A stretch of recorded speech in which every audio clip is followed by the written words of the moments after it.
Lithuania is one of the leaders in providing assistance to Ukraine.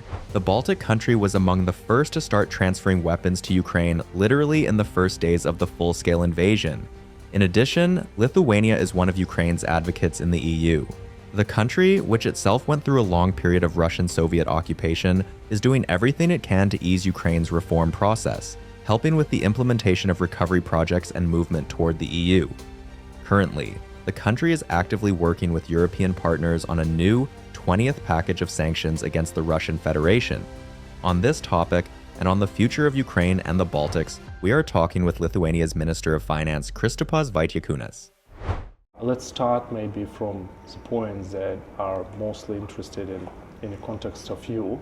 You are preparing, you are one of those who are commenting on the preparation of 20th pack of sanctions against Russia. Please tell a little about it. Of course, it's not a good idea to make an annunciation, about what the sanctions are going to be about, but still. Well, of course, the next package, as any package, it has to be impactful. It has to have an impact on the real impact on Russia, on its aggression. So, of course, it would be great to see inclusion of a shadow fleet, of oil companies, or some maybe trade chains cut off between Russia and other countries that are still buying Russian resources. And of course, it would be good if our sanctions were in line with American sanctions, with other countries that apply sanction regime to Russia.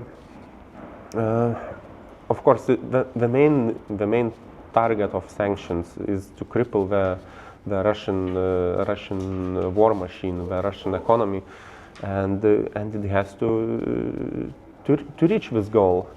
And I think the American administration, they have a lot of ideas. Some of these ideas are very good. When you talk about sanctions that goes after the countries that are purchasing the oil or supporting Russia in other ways. Yes, we can talk that the current administration maybe lacks a little bit of consistency in their policy, but it will probably get more and more consistent, US administration, and our work, the work for Europeans, for Ukraine, for other countries, is to be in this American policy. So in the sanctions context, if it was unified, it would be more effective, and of course it has to hit the points that really hurt. You know that a lot of Ukrainians are skeptical about American administration nowadays, but as according to you, as far as I understand, you see a good interest of American administration of improving sanctions. I think we shouldn't rush with judgment, with making our opinion about it, because as I said, it lacks consistency. But of course they have a good initiatives. What we really see as that have potential for future outcome of this war. So we don't have to rush with them, with judging them, and we have to be with them and cooperate in every possible way we can. Of course, but I want to notice that despite all the packages of sanctions imposed, implemented, Russia still has a lot of resources to run the war. To increase the production of missiles, weaponries, shells, etc. What has to be changed? It has to be constantly improved, the sanction regime. It has to be constantly improved, fixed every weak spot where you can go around some sanctions and some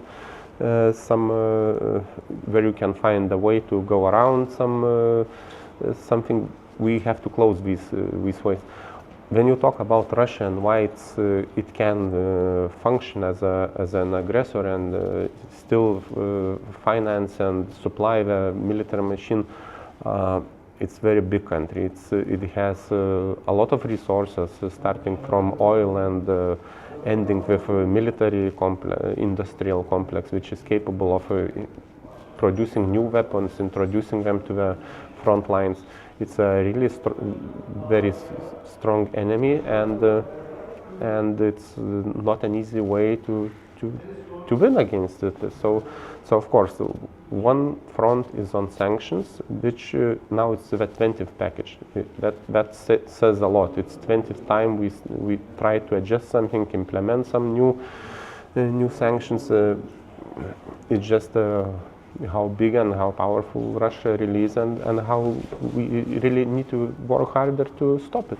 Lithuania is among the countries that remain for years a strong and stable ally for Ukraine.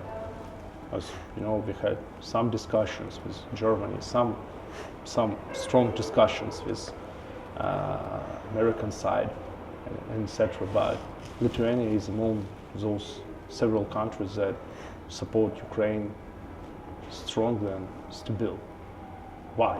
What's the interest of Baltic countries, of Lithuania especially, to support Ukraine? Of course, we have a lot of common in our past. Yes, some centuries ago we were in one big country. Yes, it's true. But what about nowadays? Well, I think, as you said, the historical context is very important in this alignment, in this alliance. We can say we've been in one big country, and we understand the struggle. So yes, this is important, but we have a past. But probably Lithuania and other Baltic countries, we don't only have a past together, but we see the today together and the future together, because the sympathy between Ukrainians and Baltic people, it was even before the full-scale invasion. The business ties were very close. We always wanted to see Ukraine to progress on this European path, and we try to help you the best we can. And now I think we trying to help you get there. And because we understand that this struggle, this war, these hard times, we understand this very well, because when we made the independence period, we made it from a very narrow gap, because if many countries were stuck there, like Belarus gets stuck, and that's our closest neighbor. The Ukraine kind of get through this narrow gap, but had difficulties to advance further. And I was in Ukraine in 2010, and it was very different by then. If you compared it to Belarus, it's all, you could always feel this strive for freedom, the strive for democracy. You could always see that in Ukraine, and probably your enemies also saw that, because they failed to do from Ukraine to create another Belarus. They tried, but they failed. So it's the Ukraine is part of Europe, and it's no discussion, no doubt about that. Yes, you know that some European countries are afraid that Ukraine can become a member of EU, like Poland or Hungary. And in one of the interviews, you told that it's nothing to be afraid of. Yes, no. It's that Ukraine is not an enemy or challenger or etc. So it will be better for EU that Ukraine can become a member. Of course. Why? What can EU gain from it? Well, I think Ukraine had to be the member of EU many years ago. You know, the policy of EU is to be very strict of these candidates. They have to meet some particular criteria, to meet something, and that's the way to keep them out, probably. But I think it's a wrong policy, because what can Ukraine bring to you? What would be bad? I don't see that. It's okay. It's cheaper agricultural products, so it's a competition. But the competition is always good. It's always good for customer. Of course, for producers, it might be environment became more competitive, but it's good. The biggest problem of European Union is competitiveness. It's low competitiveness. Of course, it's usually not in the agricultural sector, but Ukraine comes and brings not only agriculture, it brings innovation in military tech. It brings its expertise in many areas, including military. So I think European Union would benefit from it. And of course, it's a big country with a big population. So it's 30 million or 40 million new consumers, new members of European family. So it's only a win-win situation, and it should happen a long time ago. Of course, they say you need to do reforms, you need to fight corruption. That's all true, but these demands are going for more than 20 years, and they still go. So maybe it's better to include you into the European family, and then help you to fight the corruption and do the reforms. What's the point to keep you behind these doors?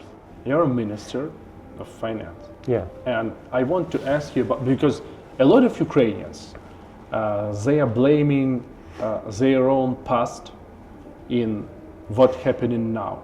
You know, oh my God, we did wrong reforms in 1990s, and Lithuania, Latvia, Estonia, and Poland did it better. They did better reforms in economy, in finances. They illustrated, etc., etc.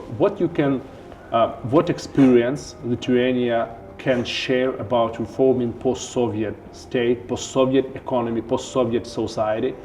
How did you get through this? How did you get through this? And what can you advise to Ukrainians? Maybe you see that we did something really wrong in the 30 years ago when we became independent. Yes, but I think what was the difference in 1990s, it was that we knew exactly what we want to be and where we want to be. Probably it was a little bit different with such a big country which was powerful on its own, and it was the problem of Ukraine. It didn't know where it wanted to end in 10 years in 1990s. But I think this mistake already fixed because now every Ukrainian, maybe not everyone, but big majority of Ukrainians knows exactly it wants to be a part of Europe, part of European Union, part of NATO or any other defense architecture. It wants to be in Europe. Now you know it, so the mistake is fixed. All these technical things with reforms, it can be solved after this is done. So now I think the crucial thing is solved. Now, of course, we have war, which has to be won, and after that it's rebuilding, changing these technical things. Probably you wanted to hear something about a tax code or some other laws, but I think the most important is that country, that nation knows what it wants to be, and that's already done. What's gonna be the place, the mission of Lithuania? Now it's a very serious. You know that your country is among leaders about spending the percentage of GDP to help Ukraine. Yes, almost one of the biggest, and we appreciated it. It's something like it's a true help, and we know that Lithuania now gives a lot of help in sharing experience of rebuilding, restoring, something like renewing about some buildings, schools, shelters, etc. What you see, how do you see ties between Lithuania and Ukraine after the war? I'm asking because we are living already in a new world. But I think you hear, you read the speech of Canada Prime Minister Carney in the Davos, that it's a time of not a big, allies, but some, links between different countries connected by their interests. So what's the interest of Lithuania in Ukraine after the war?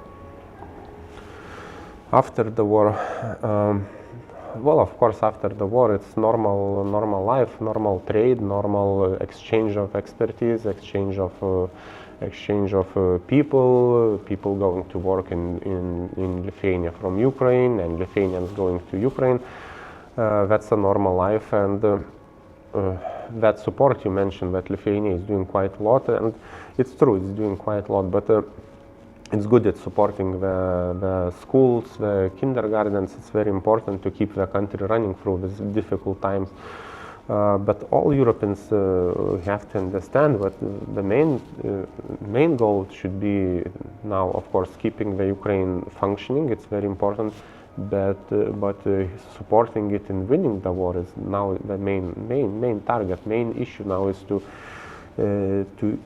to help Ukraine win this war, because the war is now in Ukraine, but it's against us all, against our way of life. Why Putin invaded you? He invaded because you chose different life, different kind of how do you want to function, how do you want to things to be. You didn't accept that what Putin was offering you. He was offering cheap gas, cheap oil, and stability probably. All these things that your neighbor in the north have accepted that. You didn't, you rejected that. So it's the war about against the people who choose different way of life. So Does it happen in Georgia? yes, I didn't want to talk about that, but since you already mentioned it, yes, Georgia, Belarus. Yeah, so if you win this war, it's most important thing now to win the war and keep the country running. And I think we're doing a good job in keeping the country running, keeping the country functioning, but not so good in helping you to win the war. Thank you very much. Thank you.